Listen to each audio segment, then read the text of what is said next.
মাংস তুলে নেওয়া, আর কোথাও হচ্ছে সরাসরি প্রেসার দিয়ে শ্বাসরোধ করে খুন করা। কি কি হলে দু চোখ থেকে রক্তক্ষরণ হতে পারে, মুখ দিয়ে রক্তক্ষরণ হয়, যৌনাঙ্গ দিয়ে। তো কেমন আছো বন্ধুরা? আশা করি সবাই ভালো নেই, আমিও ভালো নেই। কেননা তোমরা থাম্বনেল দেখে বুঝে গেছো কি নিয়ে আজকে ভিডিও করছি। তো আজকে রোস্টিং ভিডিও নয়, আজকে দেশের নাগরিক যারা তোমরা রয়েছো তাদেরকে একটা ছোট্ট কথা আমি বলতে চাই। কেননা আমাদের শান্তি এই দেশে আছে? নেই। কেন নেই? যারা মায়ের পেট থেকে আমরা জন্ম হয়ে থাকি, সে হচ্ছে একটা নারী। নারী তো মা, কি না? সে মা দিনের পর দিন ধর্ষণ হতে আছে, একের পর এক দিনের পর দিন হতে আছে। যখন ভোট আসে, বাড়িতে হাত জোর করে যায় ভোট নিয়ে আসে রে, তখন ভোটারের প্রয়োজন পড়ে। আর এদিকে দিনের পর দিন ভোটাররা অথবা মায়েরা কোথায় কি হচ্ছে না হচ্ছে খোঁজ নিচ্ছে না। তো এই ভিডিওটা আজকে শুরু করছি, এই ভিডিওটা একটু মনোযোগ ধরে দেখো। রাজ্য জুড়ে, গোটা কলকাতা শহর জুড়ে, এমনকি বিদেশেও উই ওয়ান্ট জাস্টিস অর্থাৎ তিলোত্তমার জন্য উই ওয়ান্ট জাস্টিস চেয়েছিলেন। যে মুহূর্তে তারা এখানে শান্তিপূর্ণ বিক্ষোভ করছিলেন, তখন একদল দুষ্কৃতী আজকে এই এমার্জেন্সি বিল্ডিংয়ে একতলায় ঢুকে আমরা দেখতে পাচ্ছি যে এমার্জেন্সি বিল্ডিংয়ের সেই ছবি কিভাবে তছনছ চালানো হয়েছে, সেই ছবি আমরা আপনাদের দেখাচ্ছি TV9 বাংলার দর্শকদের।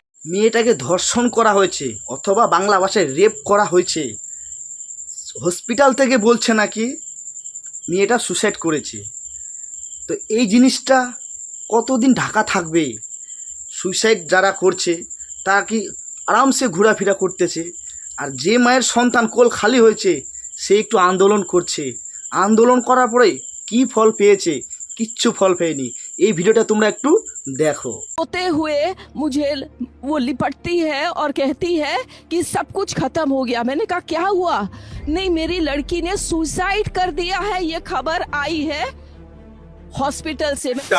তরুণ ডাক্তারকে ধর্ষণ করা হয়েছে, কি খুন করা হয়েছে সেটা পুলিশ বলবে, সেটা আমি বলতে পারবো না। শুধু এইটুকু বলছি, তার মৃত্যুটা স্বাভাবিক নয়, সেটা আমার মনে হয়েছে একজন ডাক্তার হিসাবে। বাহ বাহ বাহ বাহ। তোমরাই ভাবছো কি তোমরাই সিয়ানা, আম পাবলিক কেউ সিয়ানা নাই। তো বন্ধুরা, তোমরা কি মানুষ রাক্ষস দেখেছো? মানুষ রাক্ষস, মানুষ কোনোদিন রাক্ষস হয় এটা দেখেছো? এই যে একটু দেখো। এমনকি হাতের আঙুলের নখ উপড়ে নেওয়া হয়, মাথা থেকে পা পর্যন্ত। আমরা সূত্র মোতাবেক জানতে পারি প্রায় 100-র ওপর নাকি শুধুমাত্র ডিপ কামড় যাকে বলে, সেই দাঁতের কামড়ের চিহ্ন রয়েছে। যেন যেন প্রকরণে তাকে খুবলে খাওয়া বলি আমরা, সেই খুবলে এইভাবে কামড় দিয়েছে, কামড়ায় মানে একদম মেয়েটাকে ছিন্ন ভিন্ন করে দিয়েছে। তো এদেরকে যদি তোমরা ধরতে পাও তাহলে কি করবে? নিশ্চয়ই রাস্তায় ফেলে কুত্তা দিয়ে কামড়াবে। কিন্তু না, এটা হচ্ছে না। এদিকে দেখছি যারা যারা রেপ করছে তাদেরকে বাঁচানোর জন্য লোকজন অলরেডি তৈরি হয়ে গেছে। সেই ভিডিওটা একটু তোমরা দেখো। हम लोग यहाँ के रेसिडेंट्स डॉक्टर हैं। आप यहाँ का कंडीशन देख सकते हैं। हजारों के संख्या में ये मॉब आया है, हम लोग पे अटैक भी किया है, और इनका मेन टारगेट है कि जो भी एविडेंस है उसको टेम्पर। তাদের প্রমাণ মিটানোর চেষ্টা হচ্ছে, বিক্ষোভ মিছিল হচ্ছে। কিন্তু কি বড় বড় যে নেতারা রয়েছে, মন্ত্রীরা রয়েছে, যারা ভোটের যখন আসে সময় ভোট চাইতে বাড়িতে আসে, তাদের তো খুঁজেই পাওয়া যাচ্ছে না। আমার ভুল হয়েছে, ক্ষমা করে দেন। যৌনাঙ্গ দিয়ে রক্তক্ষরণ হয়, যৌনাঙ্গে আটকে দেওয়া হয় মাথার চুলের। দেখতে পালা তো বন্ধুরা, দিনের পর দিন 12 মাসে 14টা রেপ হচ্ছে দিনের পর দিন। কিছুদিন আগে চললো ডলি বর্মন, কালিয়াগঞ্জে তোলপাল উঠে গেল। এখন চলছে কলকাতায়, দিনের পর দিন হতেই আছে। এইসব সদ্গতির করার মতন কোনো নেতা নেই, কোনো মন্ত্রী নেই, কেউ নেই। তাদেরকে খুঁজে পাওয়া যাচ্ছে না। আজকে একটা ছোট্ট কথা বলি, যে বাংলা মাটিতে আমরা দাঁড়ায় আছি, সে বাংলা মাটির মায়েরাই শান্তি নেই।